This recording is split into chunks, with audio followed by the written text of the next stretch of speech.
روم میں مسیحیوں کے روحانی پیشوا پوپ لیو نے فراری کی پہلی مکمل الیکٹرک کار چلائی ہے۔ کاروں کے شوقین سمجھے جانے والے پوپ نے فراری کے چیئرمین جان ایلکن اور کمپنی کے اعلیٰ عہدیداروں اور انجینئرز کے ساتھ نئی لانچ ہونے والی لوسی ماڈل کا معائنہ کیا۔ جان ایلکن نے خراج تحسین پیش کرتے ہوئے اس کار کا اسٹیئرنگ وہیل پوپ کو بطور تحفہ پیش کیا۔ اس گاڑی کی رونمائی 3 روز قبل روم میں ایک شاندار تقریب کے دوران کی گئی تھی، جس کے اگلے روز اسے اٹلی کے صدر سرجیو ماتاریلا اور پوپ لیو کو بھی دکھایا گیا۔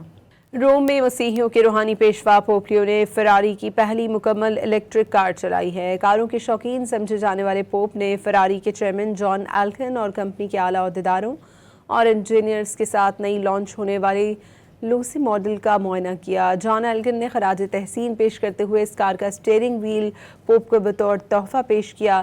اس گاڑی کی رونمائی 3 روز قبل روم میں ایک شاندار تقریب کے دوران کی گئی تھی، جس کے اگلے روز اسے اٹلی کے صدر سرجیو ماتاریلا اور پوپ لیو کو بھی دکھایا گیا۔